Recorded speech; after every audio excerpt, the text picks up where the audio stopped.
Hello दोस्तों, नमस्कार। मैं भी एक आप सभी का बहुत बहुत स्वागत करता हूं एक और नए क्लास में। तो साथियों, जैसा कि दिल्ली पुलिस कांस्टेबल का एग्जाम 3 दिनों में 6 शिफ्टों का पेपर समाप्त हो चुका है।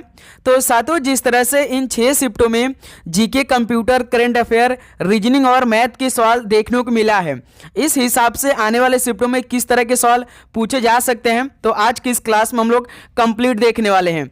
एक क्लास आपको परीक्षा पास करा सकता है।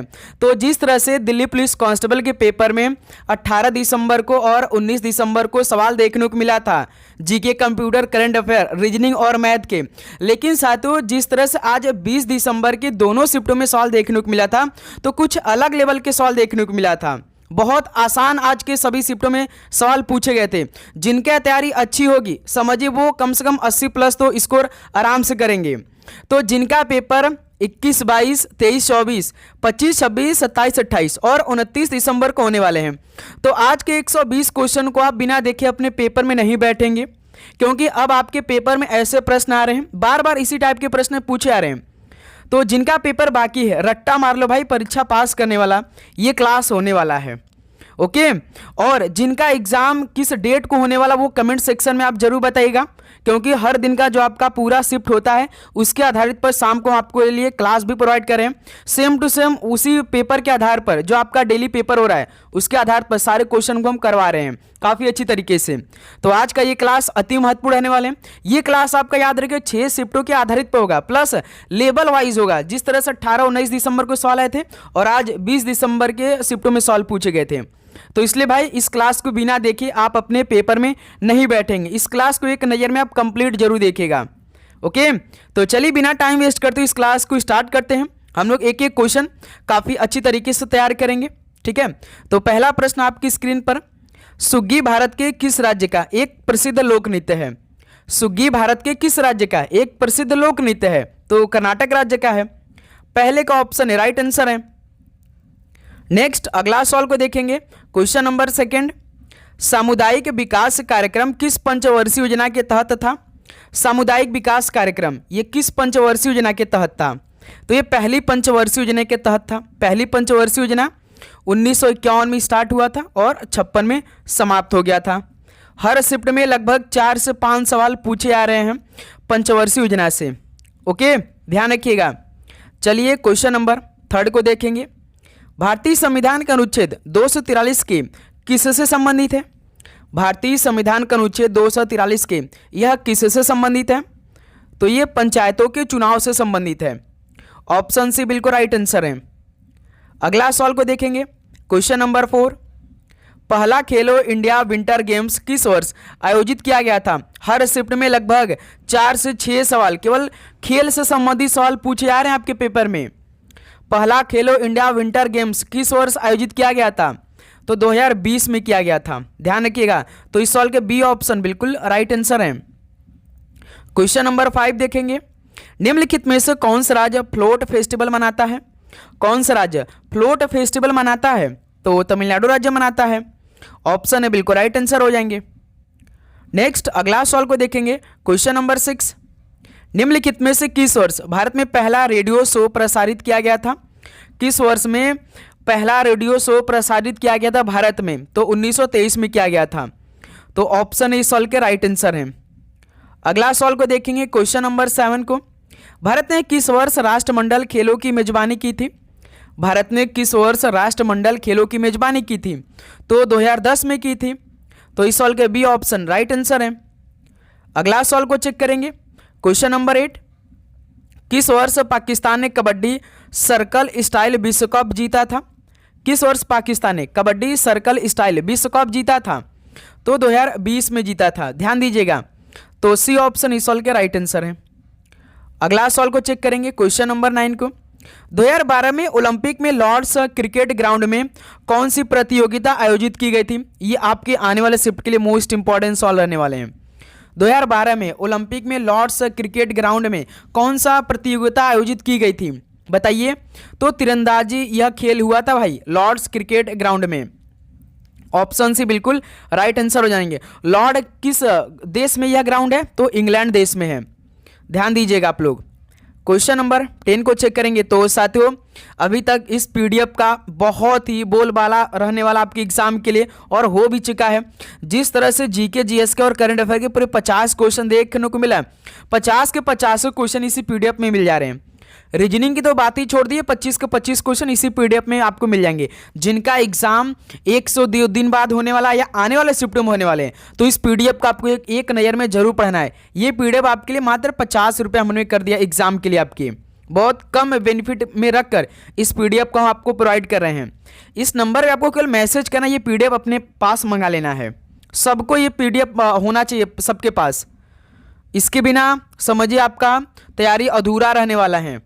ओके तो क्वेश्चन नंबर 10 देखेंगे। विश्व बैडमिंटन चैंपियनशिप कार्यक्रम 2026 का आयोजन निम्नलिखित में से किस देश द्वारा किया जाएगा? विश्व बैडमिंटन चैंपियनशिप कार्यक्रम 2026 का आयोजन किस देश द्वारा किया जाएगा? तो ये भारत देश के द्वारा किया जाएगा। बी ऑप्शन इज का राइट आंसर है। अगला सवाल को देखेंगे, क्वेश्चन नंबर 11 को। 1986 के एशियाई खेल जो कि सियोल दक्षिणी कोरिया में खेले गए थे, उसमें भारत ने कितने स्वर्ण पदक जीते थे? यदि आप डेली का डेली एनालिसिस कर रहे होंगे तो इस तरह के सवाल हर शिफ्ट में देखने को मिल रहा है। बताइए 1986 के एशियाई खेल जो कि सियोल दक्षिणी कोरिया में खेले गए थे, तो भारत ने उसमें कितने स्वर्ण पदक जीते थे? तो केवल 5 स्वर्ण पदक भारत ने जीते थे। बी ऑप्शन इस सवाल का राइट आंसर है। क्वेश्चन नंबर 12 को देखेंगे। प्रसिद्ध पुस्तक दुर्गेश नंदिनी किसने लिखा था? प्रसिद्ध पुस्तक दुर्गेश नंदिनी किसने लिखा था? तो बंकिम चंद्र चटर्जी ने लिखा था। तो सी ऑप्शन राइट आंसर है। अगला सवाल को देखेंगे, क्वेश्चन नंबर 13। निम्नलिखित में से कौन सी मणिपुर राज्य की एक भारतीय युद्ध कला है? मणिपुर राज्य की एक भारतीय युद्ध कला इनमें से कौन सी है? तो थांगटा है। सी ऑप्शन राइट आंसर है। अगला सवाल को देखेंगे, क्वेश्चन नंबर 14। निम्नलिखित में से कौन सा यूआरएल का एक हिस्सा है? बताइए यूआरएल का एक हिस्सा कौन सा इनमें से? तो पोर्ट नंबर जो कि यूआरएल का एक हिस्सा है। बी ऑप्शन राइट आंसर है। चलिए क्वेश्चन नंबर 15 को चेक करेंगे। निम्नलिखित में से कौन सा आउटपुट डिवाइस का उदाहरण है? आउटपुट डिवाइस का एग्जाम्पल इनमें से कौन सा है? तो ध्यान देखिएगा, प्रिंटर है। तो ऑप्शन इस सवाल का राइट आंसर है। अगला सवाल को देखेंगे, क्वेश्चन नंबर 16। MS एक्सेल 365 में 2 कॉलमों के बीच संकेतक होता है जिसमें एक छिपा हुआ कॉलम भी होता है। तो MS एक्सेल 365 में 2 कॉलमों के बीच दोहरी लाइन संकेतक होता है जिसमें एक छिपा हुआ कॉलम भी होता है। डी ऑप्शन राइट आंसर है। अगला सवाल को देखेंगे, क्वेश्चन नंबर 17 को। मध्य प्रदेश सरकार द्वारा 24 जनवरी 2021 को राष्ट्रीय बालिका दिवस के अवसर पर बेटी बचाओ बेटी पढ़ाओ योजना के तहत शुरू किए गए अभियान का नाम बताइए। मध्य प्रदेश सरकार द्वारा 24 जनवरी 2021 को राष्ट्रीय बालिका दिवस के अवसर पर बेटी बचाओ बेटी पढ़ाओ योजना के तहत शुरू किए गए अभियान का नाम क्या था? तो ध्यान रखिएगा, पंख अभियान था। ठीक है, तो डी ऑप्शन इस सवाल का राइट आंसर है। क्वेश्चन नंबर 18 को देखेंगे। भारतीय इतिहास में अतविका राज्य के रूप में किसे संदर्भित किया गया था?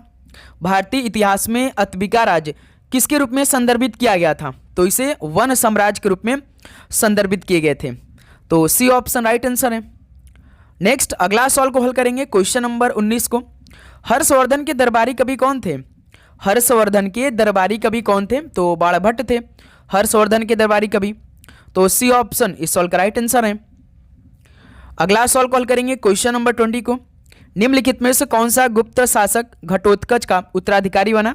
तो इनमें से कौन सा गुप्त शासक घटोत्कच का उत्तराधिकारी बना था? तो चंद्रगुप्त प्रथम बना था।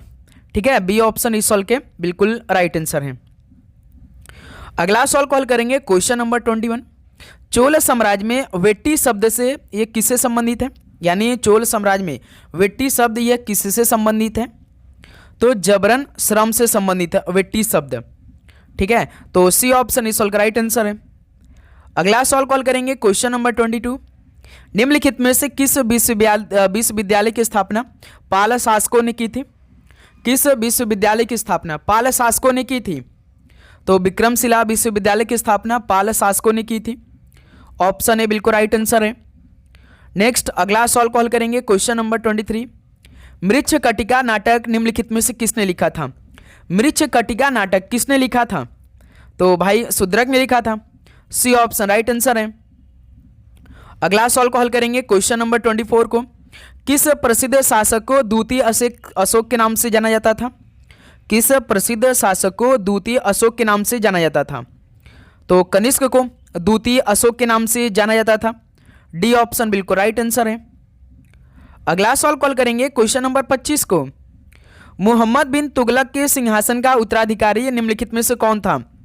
मोहम्मद बिन तुगलक के सिंहासन का उत्तराधिकारी इनमें से कौन था? तो फिरोज शाह तुगलक था। डी ऑप्शन बिल्कुल राइट आंसर है। Next question number 26। प्लासी युद्ध के समय मुगल सम्राट कौन था? प्लासी युद्ध के समय मुगल सम्राट कौन था? तो आलमगीर द्वितीय था। ऑप्शन है बिल्कुल राइट आंसर है। अगला सवाल कॉल करते हैं क्वेश्चन नंबर 27 को। बाबर ने महमूद लोदी और सुल्तान नुसरत शाह को 1529 में किसके युद्ध में हराकर भारत में मुगल शासन की स्थापना की? बाबर ने महमूद लोदी और सुल्तान नुसरत शाह को 1529 में किसके युद्ध में हराकर भारत में मुगल शासन की स्थापना की थी? तो घाघरा के युद्ध में हराकर।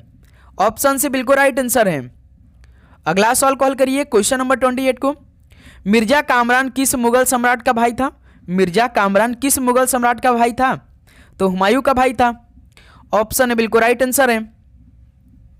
अगला सवाल कॉल करेंगे क्वेश्चन नंबर 29। खतौली का युद्ध 1517 में राणा सांगा के अधीन मेवाड़ राज्य और किसके बीच हुआ था? खतौली के युद्ध 1517 में हुआ था। राणा सांगा के अधीन मेवाड़ राज्य और किसके बीच हुआ था? तो मेवाड़ के जो राणा सांगा थे इनके बीच और इब्राहिम लोदी के बीच हुआ था। ओके, ऑप्शन से बिल्कुल राइट आंसर है। अगला सवाल कॉल करिए क्वेश्चन नंबर 30। राजा राम मुगलों के विरुद्ध निम्नलिखित में से किस विद्रोह की अगुवाई कर रहे थे? राजा राम मुगलों के विरुद्ध किस विद्रोह की अगुवाई कर रहे थे? तो जाट के अगुवाई कर रहे थे। ऑप्शन सी बिल्कुल राइट आंसर है। क्वेश्चन नंबर 31 को देखेंगे। भारत में कौन सा अधिनियम 3 सूचियों के आधार पर केंद्र और इकाइयों के बीच शक्तियों का विभाजन करता है? भारत में कौन सा अधिनियम 3 सूचियों के आधार पर केंद्र और इकाइयों के बीच शक्तियों का विभाजन करता है? तो 1935 का अधिनियम। डी ऑप्शन राइट आंसर है। क्वेश्चन नंबर 32 को देखेंगे।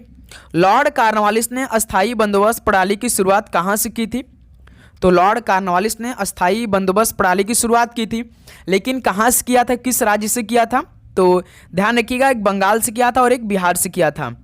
ओके, चलिए क्वेश्चन नंबर 33 को देखेंगे।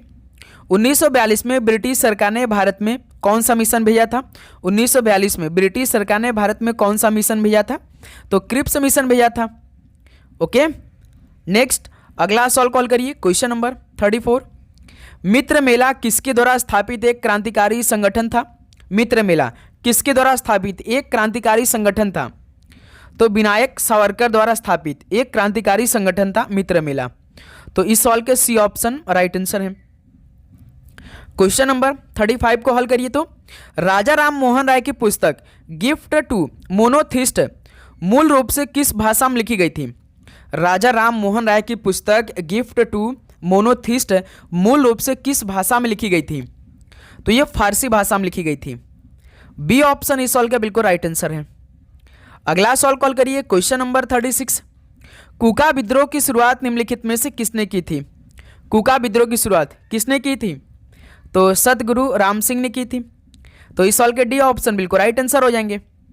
अगला सवाल कॉल करते हैं क्वेश्चन नंबर 37। तो साथियों आप सभी से प्लीज रिक्वेस्ट रहेगा, आज की इस क्लास को आप मिस नहीं करेंगे। जो आपसे 60 से लेकर 120 तक क्वेश्चन जाएंगे वो तो आप एक भी क्वेश्चन मिस नहीं करेंगे। जो लास्ट के 60 क्वेश्चन होंगे वो आपको बिल्कुल भी मिस नहीं करना है, वहीं तो सारे सवाल आपके पेपर में आने वाले हैं। तो इसलिए भाई आप चैनल को सब्सक्राइब भी करके रखिएगा। जैसे ही यह क्लास अपलोड होगी तो तुरंत आप सभी के पास पहले आपके पास पहुंचेगी। ठीक है।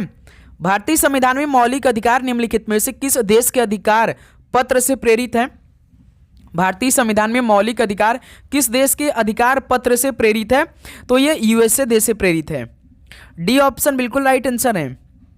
क्वेश्चन नंबर 38 को देखेंगे। भारतीय संविधान में उपराष्ट्रपति पद का प्रावधान किस देश से लिया गया था? भारतीय संविधान में उपराष्ट्रपति पद का प्रावधान किस देश से लिया गया है? तो संयुक्त राज्य अमेरिका से लिया गया है। नेक्स्ट अगला सवाल कॉल करते हैं क्वेश्चन नंबर 39। भारत के संविधान का कौन सा अनुच्छेद प्रत्येक राज्य के लिए एक राज्यपाल का प्रावधान करता है? भारत के संविधान का कौन सा अनुच्छेद प्रत्येक राज्य के लिए एक राज्यपाल का प्रावधान करता है? तो यह किस अनुच्छेद में है? तो अनुच्छेद 53 में है। सी ऑप्शन राइट आंसर है। क्वेश्चन नंबर 50 को देखेंगे। मौलिक कर्तव्यों के संबंध में निम्नलिखित में से कौन सा अनुच्छेद राष्ट्रगान के सम्मान से संबंधित है? मौलिक कर्तव्यों के संबंध में कौन सा अनुच्छेद राष्ट्रगान के सम्मान से संबंधित है? तो अनुच्छेद 51A ही शामिल है भाई। तो सी ऑप्शन बिल्कुल राइट आंसर है। ओके, ध्यान रखिएगा। क्वेश्चन नंबर 41 को देखिए। भारतीय संविधान का भाग 16 किससे संबंधित है? तो भारतीय संविधान का भाग 16 या कुछ वर्गों से संबंधित विशेष प्रावधान से संबंधित है। ठीक है, बी ऑप्शन इस सवाल का राइट आंसर है। अगला सवाल कॉल करिए। Question number 42। राज्य लोक सेवा आयोग भारतीय संविधान की 7वीं अनुसूची की किस सूची के अंतर्गत आता है? राज्य लोक सेवा आयोग भारतीय संविधान की 7वीं अनुसूची की किस सूची के अंतर्गत आता है? तो ये राज्य सूची के अंतर्गत आता है, जो कि आर्टिकल 61 के भी संबंधित है। यह ऑप्शन इस सवाल का राइट आंसर है। क्वेश्चन नंबर 43 को हल करेंगे। भारत के संविधान का कौन सा अनुच्छेद विशेष न्यायाधीशों की नियुक्ति से संबंधित है? देखिए, जितने भी टॉपिक से सवाल बार बार आपके पेपर में आ रहे हैं, सारे टॉपिक से लगभग 3 से 4 सवाल हमने ऐड कर दिया, जो कि मोस्ट इंपॉर्टेंट रेलिवेंट सवाल जो आपके पेपर में बन सकते हैं आने वाले शिफ्ट में। तो इसलिए आपको ये क्लास जरूर पूरा करना चाहिए। भारत के संविधान का कौन सा अनुच्छेद विशेष न्यायाधीशों की नियुक्ति से संबंधित है? तो ध्यान रखिएगा, अनुच्छेद आपका 127 है। बी ऑप्शन बिल्कुल राइट आंसर है। अगला सवाल कॉल करते हैं। Question number 44। भारतीय संविधान के 71वें संशोधन में कोंकणी, मणिपुरी और नेपाली भाषाओं को किस अनुसूची में शामिल किया गया है? तो भारतीय संविधान के 71वें संशोधन में कोंकणी, मणिपुरी और नेपाली भाषाओं को 8वीं अनुसूची में शामिल किया गया। तो इस सवाल के ऑप्शन राइट आंसर है। ओके, क्वेश्चन नंबर 45 को देखिए। भारत के संविधान के किस संशोधन अधिनियम द्वारा भारत में वस्तु एवं सेवा कर यानी जीएसटी लागू किया गया था? तो भारत के संविधान के 101वें संशोधन अधिनियम द्वारा भारत में वस्तु एवं सेवा कर लागू किया गया। तो सी ऑप्शन इस सवाल का राइट आंसर है। क्वेश्चन नंबर 46 को हल करिएगा। भारतीय संविधान के किस अनुच्छेद के तहत संघ की कार्यपालिकी शक्ति राष्ट्रपति में निहित होगी?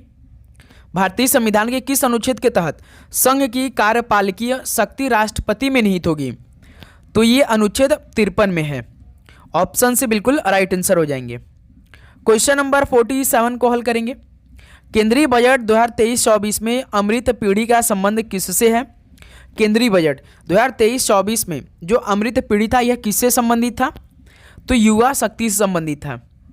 ठीक है, तो इस सवाल का ऑप्शन राइट आंसर है। क्वेश्चन नंबर 48 को हल करिए। किस जलप्रपात में पानी का आयतन सबसे अधिक है? किस जलप्रपात में पानी का आयतन सबसे अधिक है? तो कैटरैक्ट में। ऑप्शन से बिल्कुल परफेक्ट आंसर हो जाएंगे। क्वेश्चन नंबर 49 देखिए। घग्गर नदी का उद्गम स्थल भारत का कौन सा राज्य है? घग्गर नदी का उद्गम स्थल भारत का कौन सा राज्य है? तो हिमाचल प्रदेश है। डी ऑप्शन राइट आंसर है। क्वेश्चन नंबर 50 को देखेंगे। निम्नलिखित में से कौन से एक नदी का उद्गम पश्चिमी घाट से होता है? तो एक नदी का उद्गम पश्चिमी घाट से होता है, उस नदी का नाम क्या है? तो मांडवी नदी है। डी ऑप्शन राइट आंसर है। अगला सवाल कॉल करिएगा। Question number 51। निम्नलिखित में से हिमालय के गिरिपथ पर पाया जाने वाला वन कौन सा है? हिमालय के गिरिपथ पर पाया जाने वाला वन इनमें से कौन सा है? तो पर्णपाती वन है। डी ऑप्शन सही जवाब है। अगला सवाल कॉल करिए। Question number 52। निम्नलिखित में से कौन सा भारत में सबसे बड़े क्षेत्र में फैले हुए वन का प्रकार है? भारत में सबसे बड़े क्षेत्र में फैले हुए वन का प्रकार कौन सा है? तो उष्णकटिबंधीय पर्णपाती वन है। डी ऑप्शन राइट आंसर है। ओके, अगला सवाल को हल करिए। तो क्वेश्चन नंबर 53 को। भारत की जनगणना 2011 के अनुसार भारतीय जनसंख्या का कितना प्रतिशत ग्रामीण क्षेत्रों में रहता है? और एक बात, जिस तरह से 18 दिसंबर और 19 दिसंबर की चारों शिफ्टों में पंचवर्षीय योजना के सवाल भर भर के पूछे आ रहे थे, लेकिन आज दोनों शिफ्टों में एक भी सवाल पूछा नहीं गया था। आप सभी से एक कन्फर्म हमें कराना है कि क्या साथी दिल्ली पुलिस कांस्टेबल का एग्जाम थर्ड शिफ्ट में हो रहा है क्या? पहले ये बताइए कि आप जो सेकंड शिफ्ट में एग्जाम दे रहे होंगे तो बहुत सारे स्टूडेंट थर्ड शिफ्ट के लिए इंतजार कर रहे होंगे, तो आप बताइए क्या थर्ड शिफ्ट में एग्जाम हो रहे हैं क्या? सभी स्टूडेंट से बात हुआ तो बहुत सारे स्टूडेंट करें नहीं, कुछ करें हाँ। तो कमेंट सेक्शन में बताइए क्या आज 20 दिसंबर को तीसरे शिफ्ट में पेपर हुआ है क्या? कमेंट सेक्शन में आप बताइएगा। भारत की जनगणना 2011 के अनुसार भारतीय जनसंख्या का कितना प्रतिशत ग्रामीण क्षेत्रों में रहता है? तो 68.8%। बी ऑप्शन इस सवाल का राइट आंसर है। क्वेश्चन नंबर 54 को देखेंगे। यदि सकल राजकोषीय घाटे का मूल्य निवल ब्याज दायित्व से अधिक होगा तो सकल प्राथमिक घाटे का मूल्य क्या होगा? यदि सकल राजकोषीय घाटे का मूल्य निवल ब्याज दायित्व से अधिक होगा तो सकल प्राथमिक घाटे का मूल्य क्या होगा? तो धनात्मक होगा, यानी पॉजिटिव हो जाएगा। इस सवाल के ऑप्शन है राइट आंसर है। क्वेश्चन नंबर 55 को देखेंगे। निम्नलिखित में से कौन राष्ट्रीय आय समिति के अध्यक्ष थे? राष्ट्रीय आय समिति के अध्यक्ष कौन थे? तो पीसी महालनोबिस थे। ऑप्शन है बिल्कुल राइट आंसर हो जाएंगे। अगला सवाल कॉल करिएगा। Question number 56। इनमें से कौन सी किसी अर्थव्यवस्था के तृतीय क्षेत्र का एक घटक है? तो साथियों, इनमें से कौन सा किसी अर्थव्यवस्था के तृतीय क्षेत्र का एक घटक है? तृतीय क्षेत्र खनन और उत्खनन तो है नहीं, जल आपूर्ति भी नहीं है, बिजली भी नहीं है, तो होटल और रेस्टोरेंट है। डी ऑप्शन बिल्कुल राइट आंसर हो जाएंगे। क्वेश्चन नंबर 57 को देखेंगे। मुक्त बाजार अर्थव्यवस्था ये किसका एक महत्वपूर्ण पहल है? मुक्त बाजार अर्थव्यवस्था यह किसका एक महत्वपूर्ण पहल है? तो ये पूंजीवाद का एक महत्वपूर्ण पहल है। इकोनॉमिक्स के लगभग 8 से 9 क्वेश्चन पेपर में देखने को मिल रहे हैं। क्वेश्चन नंबर 58 को देखेंगे। अचल पूंजी के उपभोग को किसके रूप में भी जाना जाता है? अचल पूंजी के उपभोग को किसके रूप में भी जाना जाता है? तो मूल्यह्रास के रूप में जाना जाता है। ऑप्शन है बिल्कुल राइट आंसर हो जाएंगे। क्वेश्चन नंबर 59 को देखेंगे। भारतीय रिजर्व बैंक का राष्ट्रीयकरण कब हुआ था? भारतीय रिजर्व बैंक का राष्ट्रीयकरण किस वर्ष में हुआ? तो 1 जनवरी 1949 को हुआ था। तो इस सवाल के बी ऑप्शन बिल्कुल परफेक्ट आंसर है। क्वेश्चन नंबर 60 को देखेंगे। निम्नलिखित में से भारत में कौन सा कागजी मुद्रा का उदाहरण है? भारत में कौन सा कागजी मुद्रा का उदाहरण इनमें से? तो 200 रुपये का जो बैंक चेक होता है यह कागजी मुद्रा का उदाहरण है। बी ऑप्शन इस सवाल का बिल्कुल राइट आंसर हो जाएंगे।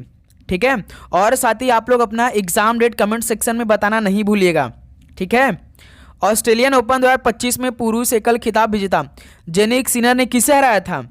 ऑस्ट्रेलियन ओपन 2025 में पुरुष एकल खिताब विजेता जेनिक सिनर ने किसे हराया था और खिताब जीता था? तो अलेक्जेंडर जेवरेव को हराया था। इस सवाल का ऑप्शन बिल्कुल राइट आंसर है। अगला सवाल कॉल करिएगा। Question number 62। जूनियर विश्व शतरंज चैंपियन 2025 के विजेता कौन है? जूनियर विश्व शतरंज चैंपियन 2025 की विजेता की बात करेंगे तो प्रणव वेंकटेश हैं। ऑप्शन से बिल्कुल परफेक्ट आंसर हो जाएंगे। क्वेश्चन नंबर 63 को देखेंगे। अर्जुन अवार्ड 2024 से किसे पैरा एथलीट दौड़ से सम्मानित किया गया था? मोस्ट इंपॉर्टेंट सवाल है भाई, ध्यान रखिएगा। अर्जुन अवार्ड 2024 से किसे पैरा एथलीट यानी दौड़ से सम्मानित किया गया था? तो दीप्ति जीवन जी को किया गया था। ठीक है, बी ऑप्शन इस सवाल का बिल्कुल राइट आंसर है। अगला सवाल कॉल करिए। Question number 64। 97वां ऑस्कर अवार्ड 2025 में सर्वश्रेष्ठ अभिनेत्री का खिताब किसने जीता था? 97वां जो ऑस्कर अवार्ड 2025 में हुआ था इसमें सर्वश्रेष्ठ अभिनेत्री का खिताब किसने जीत लिया? तो माइकी मेडिसन ने जीता था। ऑप्शन इस सवाल का बिल्कुल राइट आंसर है। अगला सवाल कॉल करिए। Question number 65। मेजर ध्यानचंद के बाद हॉकी में पद्म पुरस्कार पाने वाला दूसरा हॉकी खिलाड़ी कौन था? मेजर ध्यानचंद के बाद हॉकी में पद्म पुरस्कार पाने वाला दूसरा हॉकी खिलाड़ी कौन बना? तो पीआर श्रीजेश बने थे। ये तो काफ़ी प्रसिद्ध प्लेयर हैं भाई हॉकी में। ठीक है, अगला सवाल को देखिएगा। क्वेश्चन नंबर 66 को। 18वां प्रवासी भारतीय सम्मेलन भुवनेश्वर में मुख्य अतिथि कौन रहे थे? तो साथ ही जो 18वां प्रवासी भारतीय सम्मेलन हुआ था वो भुवनेश्वर में हुआ था। तो इसमें मुख्य चीफ गेस्ट कौन बने थे, कौन आए थे? तो क्रिस्टिन कार्ला कंगालू आए थे। ऑप्शन इस सवाल का बिल्कुल राइट आंसर है। नेक्स्ट अगला सवाल को देखेंगे। Question number 67। जलवायु परिवर्तन प्रदर्शन सूचकांक 2025 में भारत की रैंक क्या थी? जलवायु परिवर्तन प्रदर्शन सूचकांक 2025 में भारत की रैंक की बात करेंगे तो भारत 10वें नंबर पर था। तो इस सवाल के बी ऑप्शन बिल्कुल सही जवाब है आपके। क्वेश्चन नंबर 68 देखेंगे। अस्मिता योजना किससे संबंधित है? अस्मिता योजना किससे संबंधित है? तो ये भारतीय भाषाओं में उच्च शिक्षा संबंधित पुस्तक तैयार करना इससे संबंधित है। ऑप्शन है बिल्कुल परफेक्ट आंसर है। अगला सवाल को हल करिएगा। Question number 69। पहला मानव केंद्रित एआई उत्कृष्टता केंद्र परिसर कहाँ से लॉन्च किया गया था? पहला मानव केंद्रित एआई उत्कृष्टता केंद्र परिसर कहाँ से लॉन्च किया गया था? तो पेरिस से किया गया था। ठीक है, ऑप्शन सी बिल्कुल राइट आंसर है। क्वेश्चन नंबर 70 को देखते हैं। वर्तमान में एशियन के अध्यक्ष कौन है, यानी वर्तमान में आसियान के अध्यक्ष कौन है? तो काओ हाउर्न है। ऑप्शन ए बिल्कुल राइट आंसर हो जाएंगे। ये नाम तो आपको भूलना नहीं चाहिए भाई, क्योंकि काओ हाउर्न नाम ही अलग है थोड़े से। क्वेश्चन नंबर 71 को चेक करेंगे। मैक्सिको देश की पहली महिला राष्ट्रपति कौन बनी है? मैक्सिको देश की पहली महिला राष्ट्रपति कौन बनी है? तो क्लाउडिया शिनबाम बनी है। तो 71 के बी ऑप्शन राइट आंसर है। अगला सवाल कॉल करिए। Question number 72। 50वां अखिल भारतीय पीठासीन अधिकारी सम्मेलन 2025 कहाँ आयोजित किया गया था? बताइए। 50वां जो अखिल भारतीय पीठासीन अधिकारी सम्मेलन 2025 हुआ था, ये कहाँ पर हुआ था? तो ये पटना, बिहार की राजधानी पटना में हुआ था। ठीक है, अगला सवाल कॉल करते हैं। Question number 73। अमित शाह द्वारा शूटिंग रेंज का उद्घाटन 2025 में कहाँ किया गया था? अमित शाह द्वारा शूटिंग रेंज का उद्घाटन 2025 में कहाँ किया गया था? तो हैदराबाद में किया गया था। ठीक है, चलिए क्वेश्चन नंबर 74 को देखते हैं। सुदीरमन कप 2025 बैडमिंटन संबंधित होता है भाई। सुदीरमन कप तो विजेता कौन सा देश था? सुदीरमन कप 2025 का विजेता देश की बात करते हैं तो चीन देश था। सी ऑप्शन राइट आंसर है। ओके, क्वेश्चन नंबर 75 को देखेंगे।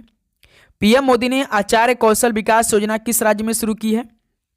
पीएम मोदी ने आचार्य कौशल विकास योजना किस राज्य में शुरू की? तो महाराष्ट्र राज्य में शुरू की थी। डी ऑप्शन बिल्कुल परफेक्ट आंसर है। चलिए क्वेश्चन नंबर 76 को देखेंगे। मानव विकास सूचकांक 2025 में भारत की रैंक क्या है? मानव विकास सूचकांक 2025 में भारत की रैंक कितनी थी? तो 130वें नंबर पे भारत था भाई, आप सभी को याद होगा। चलिए क्वेश्चन नंबर 77 को देखते हैं।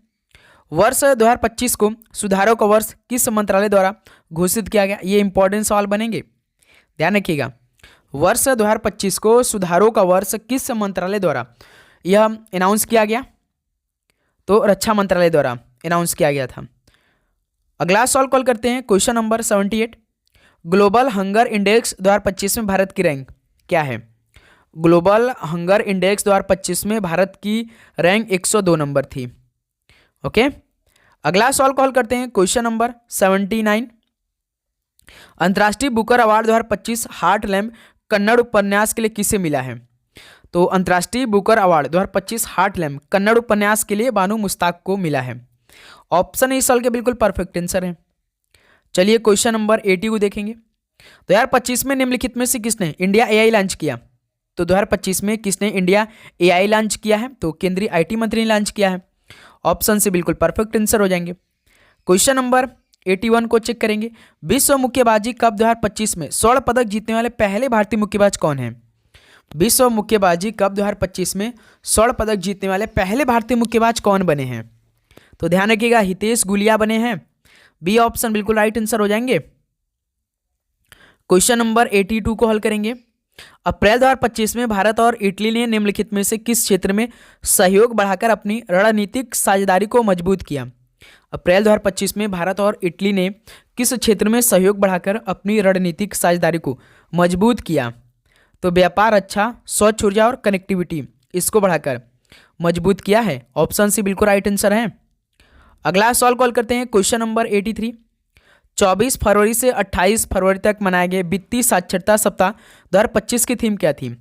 24 फरवरी से लेकर 28 फरवरी तक मनाए गए वित्तीय साक्षरता सप्ताह 2025 की थीम शायद आपका वित्तीय साक्षरता महिलाओं की समृद्धि था। बिल्कुल यही था। ऑप्शन सी बिल्कुल राइट आंसर हो जाएंगे।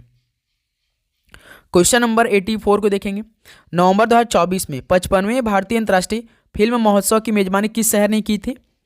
नवंबर 2024 में 55वें भारतीय अंतर्राष्ट्रीय फिल्म महोत्सव की मेजबानी किस शहर ने की थी? तो पणजी शहर ने की थी। डी ऑप्शन बिल्कुल सही जवाब है। अगला सवाल को हल करते हैं। Question number 85। अक्टूबर 2024 में निम्नलिखित में से किसने भारतीय तटरक्षक बल के 26वें महानिदेशक के रूप में शपथ ली? अक्टूबर 2024 में किसने भारतीय तटरक्षक बल के 26वें महानिदेशक के रूप में शपथ ली थी? तो परमेश शिव मणि ने ली थी। ऑप्शन ए सही जवाब है।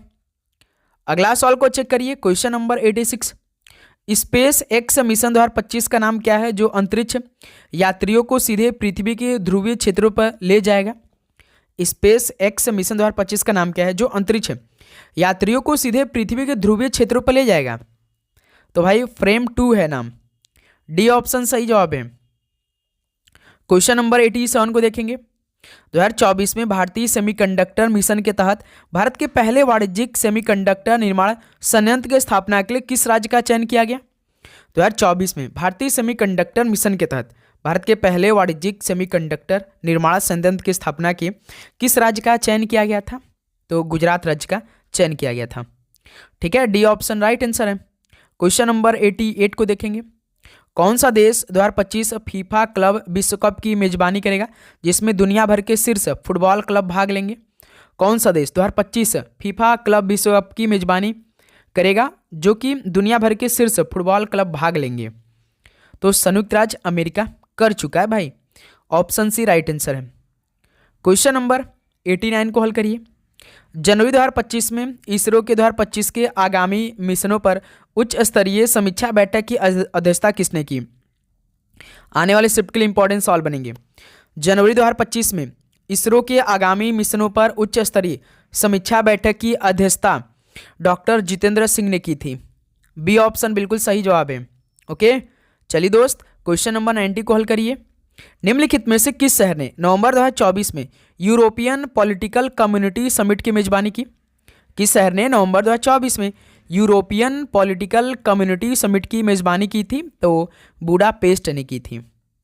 ऑप्शन इस सॉल्व का राइट आंसर है। क्वेश्चन नंबर 91 को हल करिएगा। जनवरी 2025 में निम्नलिखित में से किसे नागरिक उड्डयन महानिदेशालय यानी डीजीसीए का महानिदेशक नियुक्त किया गया था? जनवरी 2025 में किसे नागरिक उड्डयन महानिदेशालय का महानिदेशक नियुक्त किया गया था? तो फैज अहमद किदवई को किया गया था। इस सवाल के सी ऑप्शन आपके सही जवाब है। चलिए दोस्त क्वेश्चन नंबर 92 को देखिए। मार्च 2025 में भारत द्वारा किस देश आयातित 5 उत्पादों पर एंटी डंपिंग शुल्क लागू किया गया? मार्च 2025 में भारत द्वारा किस देश से आयातित 5 उत्पादों पर एंटी डंपिंग शुल्क लागू किया गया? ऐसा तो हो सकता है भाई चीना देश पर। तो ऑप्शन ए चीन आपका राइट आंसर है। चीन आपके बिल्कुल परफेक्ट आंसर है। क्वेश्चन नंबर 93 को हल करिए। 2025 में प्रथम महिला हॉकी इंडिया लीग की मेजबानी निम्नलिखित में से किस शहर में की गई? 2025 में प्रथम महिला हॉकी इंडिया लीग की मेजबानी किस शहर में की गई थी? तो रांची शहर में की गई थी। ऑप्शन ए सॉल्व का बिल्कुल राइट आंसर है। अगला सवाल को देखते हैं। Question number 94। निम्नलिखित में से 2025 में संयुक्त सैन्य अभ्यास धर्म गार्जियन 6वां भारत के साथ कौन सा देश था? बताइए, धर्म गार्जियन 6वें में भारत के साथ कौन सा देश था अभ्यास के टाइम? तो भारत और जापान के बीच हुआ था। डी ऑप्शन बिल्कुल राइट आंसर हो जाएंगे। क्वेश्चन नंबर 95 को हल करिए। 96वां ऑस्कर पुरस्कार 2024 में सर्वश्रेष्ठ फिल्म कौन सी थी? तो बताइए 96वां जो ऑस्कर पुरस्कार 2024 हुआ था, इसमें सर्वश्रेष्ठ फिल्म कौन सी थी? तो ओपेनहाइमर थी। ऑप्शन ए बिल्कुल राइट आंसर हो जाएंगे। अगला सवाल कॉल करिए। Question number 96। पेरिस ओलंपिक 2024 में सबसे युवा प्रतिभागी कौन था? पेरिस ओलंपिक 2024 में सबसे युवा प्रतिभागी की बात करेंगे तो कौन थे भाई? तो धिनिधु देसिंग जो कि तैराकी में थे। ऑप्शन बी सवाल का बिल्कुल राइट आंसर हो जाएंगे। नेक्स्ट अगला सवाल कॉल करिए। Question number 97। आईपीएल 2025 के दूसरे सबसे महंगे खिलाड़ी कौन बने थे? आईपीएल 2025 के दूसरे सबसे महंगे खिलाड़ी कौन बने थे? तो ध्यान रखिएगा श्रेयस अय्यर थे। बी ऑप्शन बिल्कुल राइट आंसर हो जाएंगे। अगला सवाल कॉल करते हैं। Question number 98। निम्नलिखित में से महिला एशिया कप 2024 में श्रीलंका ने किस देश को हराकर खिताब जीता था? तो महिला एशिया कप 2024 में श्रीलंका ने किस देश को हराकर खिताब जीता था? तो भारत देश को हराकर खिताब जीता था। ऑप्शन बी बिल्कुल राइट आंसर है। अगला सवाल कॉल करिए। Question number 99। फ्रेंच ओपन 2024 में महिला एकल खिताब विजेता ईगा स्विटेक ने किसे हराया था? फ्रेंच ओपन 2024 में महिला एकल खिताब विजेता ईगा स्विटेक ने किसे हराया था? तो जैस्मिन पाओलिनी को हराया था और खिताब जीत लिया था। ठीक है, ऑप्शन ए बिल्कुल राइट आंसर है। क्वेश्चन नंबर 100 देखिए। 7वां खेलो इंडिया यूथ गेम्स 2025 किस राज्य में आयोजित किया गया था? तो साथियों जो 7वां खेलो इंडिया यूथ गेम्स हुआ था 2025 में किस राज्य में हुआ था? तो बिहार राज्य में हुआ था। डी ऑप्शन बिल्कुल राइट आंसर है। अगला सवाल कॉल करिए question number 101। Major Dhyan Chand award 2024 में कितने लोगों को दिया गया था? तो भाई मेजर ध्यानचंद अवार्ड 2024 कितने लोगों को प्रदान किया गया? तो 4 लोग को दिया गया था। डी ऑप्शन बिल्कुल राइट आंसर हो जाएंगे। अगला सवाल को देखिए question number 102। Arjun award 2024 para judo से किसे सम्मानित किया गया था? तो साथियों अर्जुन अवार्ड 2024 पैरा जूडो से किसे सम्मानित किया गया? तो कपिल परमार को किया गया था। बी ऑप्शन राइट आंसर है। अगला सवाल कॉल करिए question number 103। IIFA international Indian film academy 2025 में सर्वश्रेष्ठ अभिनेत्री कौन बनी थी? आईफा 2025 में सर्वश्रेष्ठ अभिनेत्री खिताब किसने जीता था? तो नितांशी गोयल ने जीता था। ठीक है। अगला सवाल कॉल करिए क्वेश्चन नंबर 104। मिस वर्ल्ड 2025 के खिताब किसने जीता? तो साथियों मिस वर्ल्ड 2025 का खिताब किसने जीता था? तो ओपल सुचाता ने जीता था। बी ऑप्शन राइट आंसर है। क्वेश्चन नंबर 105 को देखेंगे। विश्व खाद्य अवार्ड 2025 विजेता कौन है? विश्व खाद्य अवार्ड 2025 के विजेता तो मारिया गेला हुंगरिया जो कि ब्राजील के हैं। ऑप्शन राइट आंसर है। अगला सवाल कॉल करिए क्वेश्चन नंबर 106। निम्नलिखित में से हालबर्ग अवार्ड 2025 के विजेता कौन है? तो हालबर्ग अवार्ड 2025 की विजेता की बात करेंगे तो गायत्री चक्रवर्ती हैं। ऑप्शन बिल्कुल राइट आंसर हो जाएंगे। अगला सवाल कॉल करिए क्वेश्चन नंबर 107। भारत की कौन सी नदी बंगाल की खाड़ी में गिरती है? तो भारत की कौन सी नदी बंगाल की खाड़ी में जाकर गिरती है? तो गोदावरी नदी। ऑप्शन बिल्कुल राइट आंसर हो जाएंगे। क्वेश्चन नंबर 108 को हल करेंगे। पश्चिमी घाट से निकलने वाली नदी कौन सी है? पश्चिमी घाट से निकलने वाली नदी इनमें से कौन सी है? तो मांडवी नदी है। ऑप्शन सी बिल्कुल राइट आंसर है।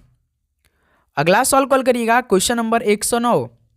महिलाओं के लिए राष्ट्रीय खेल महोत्सव कब शुरू हुआ था? महिलाओं के लिए राष्ट्रीय खेल महोत्सव कब शुरू हुआ था? तो 1975 में हुआ था। 109 का बी ऑप्शन आपका सही जवाब है। क्वेश्चन नंबर 110 को हल करिए। गुड़ी पड़वा त्यौहार किस राज्य से संबंधित है? गुड़ी पड़वा त्यौहार किस राज्य से संबंधित है? तो ये महाराष्ट्र से संबंधित है। बी ऑप्शन बिल्कुल राइट आंसर हो जाएंगे। नेक्स्ट 111 को हल करिए। तकटोक उत्सव किस राज्य में मनाया जाता है? तकटोक उत्सव किस राज्य में मनाया जाता है?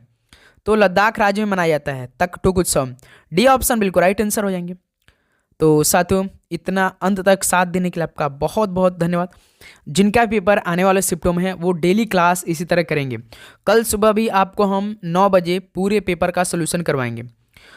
कल 9 बजे क्लास देख कर ही आप अपने पेपर में बैठ जाइएगा। ओके, जिनका एग्जाम है तो वो भाई देखेंगे जरूर, पूरा देखेंगे। पालकी उत्सव किस राज्य में मनाया जाता है? पालकी उत्सव तो ये महाराष्ट्र राज्य में मनाया जाता है।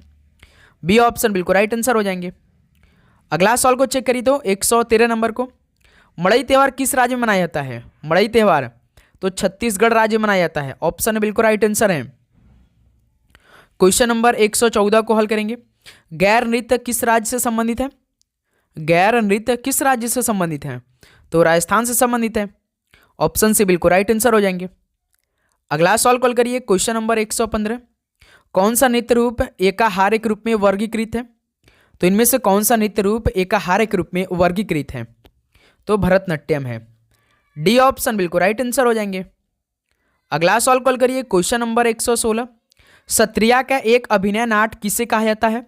सत्रिया का एक अभिनय नाट किसे बोला जाता है? तो अंकिया नाट को बोला जाता है। ऑप्शन है बिल्कुल राइट आंसर है। अगला सवाल कॉल करिए क्वेश्चन नंबर 117। उस्ताद रईस खान किस वाद्य यंत्र से संबंधित है? उस्ताद रईस खान ये किस वाद्य यंत्र से संबंधित है? तो सितार से संबंधित है। ऑप्शन सी राइट आंसर है। क्वेश्चन नंबर 118 देखिए। नागरहोल राष्ट्रीय उद्यान कहाँ स्थित है? नागरहोल राष्ट्रीय उद्यान कहाँ पर स्थित है? तो कर्नाटक राज्य में। तो इस सवाल के बी ऑप्शन बिल्कुल परफेक्ट आंसर है। क्वेश्चन नंबर 119 को हल करिए। एशिया की सबसे बड़ी मीठे पानी की गोखोर झील कौन सी है? एशिया की सबसे बड़ी मीठे पानी की गोखोर झील कौन सी है? तो कंवर झील है। ऑप्शन है बिल्कुल राइट आंसर हो जाएंगे।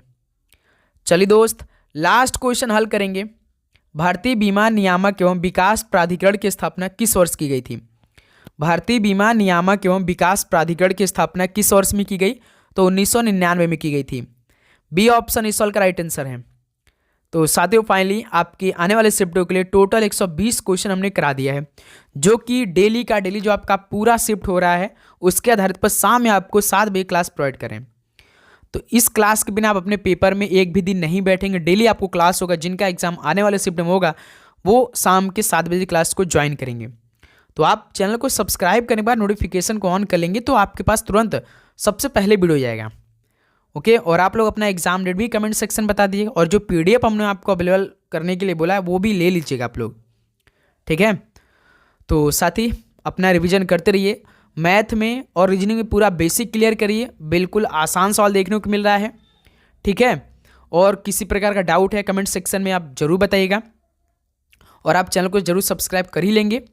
और आप सभी को एग्जाम के लिए best of luck, all the very best, आपका पेपर बहुत अच्छा जाएगा, ठीक है। तो चलिए दोस्त, मिलते हैं कल सुबह 9 बजे एक नए क्लास के साथ। तो आप सभी को जय हिंद, जय भारत, पढ़ाई करते रहिए, ऑल द वेरी बेस्ट, धन्यवाद।